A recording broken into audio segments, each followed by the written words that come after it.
Bismillahirrahmanirrahim. Assalamualaikum warahmatullahi wabarakatuh. Alhamdulillahi hamdan hamdan wa syukru lahu syukran syukran. Ya Rabbana lakal hamdu kama yanbaghi lil jalali wajhika wa azimi sultanik. Allahumma salli wa sallim wa barik ala sayyidina Muhammadin wa ala alihi wa ashabihi qurral mayamin ila yaumiddin wa ba'd. Jamaah salat Isya, dan insyaallah dilanjutkan dengan salat tarawih yang Allah Subhanahu wa taala muliakan. Tak terasa sekarang kita berada di malam yang keempat, dan tak terasa bulan Ramadan akan berlalu begitu cepat.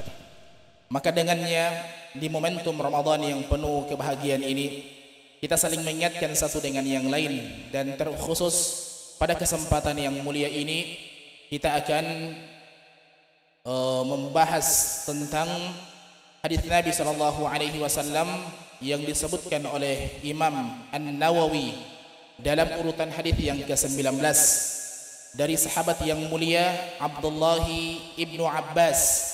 Di antara penggalan hadis tersebut kata Nabi SAW, ta'arraf ilallahi fir rukha ya'rifuka fi syiddah. Kenalilah Allah di masa luangmu, maka Allah akan mengenali engkau di masa susahmu. Hadis yang begini begitu simpel jamaah yang dimuliakan Allah Subhanahu wa taala, yang begitu padat akan makna, yang dimana Imam Ibnu Qayyim Al-Jauzi dalam kitab beliau Ighathatul Lahfan, beliau mengatakan, ta'ammaltu hadzal hadis, aku mencoba untuk mentadaburi dan mengarungi hadis ini. Fakada akli kana ayatish, dan akalku hampir pecah dengannya. Kenapa? Karena betapa dahsyat pengenalan Allah kepada hambanya, betapa dahsyat pengenalan Allah terhadap hambanya. Maka lihat jemaah yang dimuliakan Allah Subhanahu wa taala, ketika Allah Subhanahu wa taala mengingat hambanya, dan hamba tersebut Allah Subhanahu wa taala akan memberikan jalan keluar. Mungkin jalan keluar yang sebagian orang merasa bahwasanya tidak ada lagi jalan keluar. Kata orang Makassar, tena harapan. Tapi Allah akan berikan jalan keluar. Dan Allah Subhanahu wa taala juga sebutkan dua contoh konkret. Contoh yang pertama, hamba yang senantiasa mengingat Allah Subhanahu wa taala, dan di akhir dari perjalanan hamba tersebut ketika membutuhkan pertolongan, maka kemudian Allah pun memberikan jalan keluar kepadanya. Dan contoh hamba yang kedua, hamba yang durjana, hamba yang Allah berikan kenikmatan, di atas kenikmatan justru ia menyombongkan dirinya, maka di akhir cerita dari perjalanan hamba tersebut Allah pun meninggalkan hamba tersebut ketika ia merengek meminta pertolongan kepada Allah Subhanahu wa taala. Contoh yang pertama, Allah Subhanahu wa taala bercerita kepada kita tentang kisah Nabi Yunus alaihi salam dalam surah Al-Anbiya. Allah Subhanahu wa taala berfirman, wa dhannuni idh dhahaba mughadiban, dan ceritakan kepada mereka kisah Dhannun, Yunus ibnu Matta. Yunus alaihi salam, jemaah yang dimuliakan Allah Subhanahu wa taala, sebagaimana disebutkan oleh Imam Ibnu Katsir, dan Imam Ibnu Katsir meninggal tahun 774 Hijriah. Dan riwayat yang sama pula juga dinukil oleh ulama-ulama sebelumnya, yaitu Imam Al-Baghawi, dan Imam Al-Baghawi meninggal tahun 516 Hijriah. Dan juga dinukil oleh ulama tafsir lebih dahulu daripada keduanya, yaitu Imam Ibnu Jarir At-Tabari, dan Imam Ibnu Jarir At-Tabari meninggal tahun 310 Hijriah, menceritakan bahwasanya Yunus alaihi salam Allah utus ke negeri Ninawa, salah satu daerah di daerah Mosul, sekarang kita kenal dengan negara Irak, Maka Yunus alaihi salam mengajak kaumnya untuk beribadah kepada Allah, untuk mengingat kepada Allah, untuk tidak melakukan kesyirikan. Jangan sampai Allah Subhanahu wa taala murka dengan apa yang mereka lakukan. Apa yang terjadi? Kaum negeri Ninawa mendustakan apa yang disampaikan oleh Yunus alaihi salam. Maka kemudian Yunus alaihi salam menyampaikan kepada mereka bahwasanya 3 hari lagi Allah akan menurunkan azabnya kepada kalian. Maka mereka mengatakan, wah, betul atau tidak? Maka singkat cerita jemaah yang dimuliakan Allah Subhanahu wa taala, kata Allah Subhanahu wa taala, wa dhannuni idh dhahaba mughadiban, ketika ia pergi meninggalkan kaumnya karena marah. Yunus alaihissalam mengajak mereka kepada Allah, mengingatkan mereka kepada Allah. Mereka mengabaikan hal tersebut, maka kemudian ia pun pergi meninggalkan kaumnya karena marah atas apa yang mereka lakukan tersebut. Maka apa yang terjadi tentang kaum Ninawa? Ketika Allah Subhanahu wa taala, Nabi Yunus alaihissalam menjanjikan kepada mereka 3 hari kemudian akan diturunkan kepada mereka azab. Hari pertama mereka melihat, wah, aman-aman saja, tidak ada tanda-tanda bahwasanya azab akan turun. Hari kedua juga demikian. Ketika masuk hari ketiga, mereka melihat awan telah menggumpal hitam, menunjukkan bahwasanya negeri mereka akan ditimpa dengan azab dari Allah Subhanahu wa taala. Maka kemudian para pemimpin-pemimpin mereka mengumpulkan seluruh masyarakat mereka untuk kumpul di tanah lapang, bahkan mereka membawa semua hewan ternak mereka, kemudian memohon ampun kepada Allah, dan Allah Subhanahu wa taala pun kemudian mengampuni kaum Yunus alaihi salam. Adapun perjalanan tentang Yunus alaihi salam, kata Allah Subhanahu wa taala, fa dhanna an lan naqdir alaihi, ia mengira kami tak mampu melakukan sesuatu kepadanya. Maka singkat cerita jamaah yang dimuliakan Allah Subhanahu wa taala, Imam Al-Baghawi bercerita dari jalur Abdullah ibnu Mas'ud, dan Abdullah ibnu Mas'ud meninggal tahun 32 Hijriah.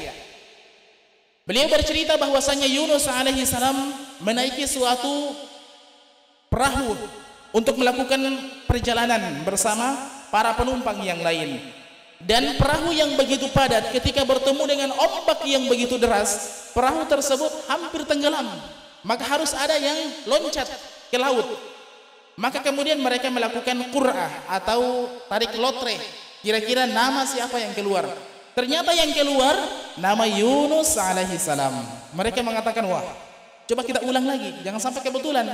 Lotre kedua juga keluar Yunus alaihi salam. Maka mereka mengatakan jangan sampai kebetulan, coba lagi ketiga kalinya. Ternyata keluar Yunus alaihi salam. Maka kemudian Yunus alaihi salam pun kemudian membuang dirinya, melompat, dan ternyata Allah Subhanahu wa taala mengutus hut atau ikan paus yang besar, kemudian menelan Yunus alaihi salam. Menelan Yunus alaihi salam. Maka singkat cerita, Allah Subhanahu wa taala mengatakan fanada fil dhulumat. Kemudian ia meminta kepada kami, menyeru kepada kami, fil dhulumat, di dalam kegelapan. Dhulumat ini jamak dari kata zulmatun atau kegelapan. Mufradnya zulmatun, jamaknya dhulumat. Kata Abdullah ibnu Mas'ud, kegelapan yang didapati oleh Yunus alaihi salam yang dilapisi dengan 3 kegelapan sekaligus. 2 kegelapan sebagian besar manusia mungkin pernah mendapatkannya, tapi kegelapan yang terakhir, kegelapan yang tidak pernah didapatkan oleh siapapun itu kecuali Yunus alaihi salam. Kegelapan pertama, kegelapan yang dimana kita semua pernah merasakannya, yaitu kegelapan malam. Kegelapan malam. Kegelapan yang kedua, kegelapan yang mungkin pernah didapati oleh para penyelam, yaitu kegelapan lautan. Kegelapan lautan. Tapi kegelapan yang ketiga, kegelapan yang tidak pernah didapatkan oleh siapapun. Kalau ada di antara jamaah yang pernah mendapatkannya, coba bercerita kepada kami, yaitu kegelapan perut ikan. Mungkin ada yang tidak pernah ada yang mendapatkan, pernah tidur satu malam dalam gelapnya perut ikan. Tentu tidak ada. Tapi Yunus alaihi salam pernah merasakannya. Maka tidak heran Allah Subhanahu wa taala berfirman, fanada fil dhulumat, ia mengeluh kepada kami di tengah kegelapan. Dan Allah Subhanahu wa taala menggunakan kata dhulumat, bermakna jamak. Kegelapan dilapisi dengan kegelapan dan dilapisi dengan kegelapan. Apa yang ia seru kepada Allah Subhanahu wa taala? La ilaha illa anta, tiada sembahan kecuali engkau ya Allah. Subhanak, maha suci dirimu. Inni kuntu minal zalimin, sungguh aku termasuk hamba yang zalim. Maka subhanallah, Imam Ibnu Katsir menyebutkan dari jalur Abdullah ibnu Abbas, dan Abdullah ibnu Abbas meninggal tahun 68 Hijriah.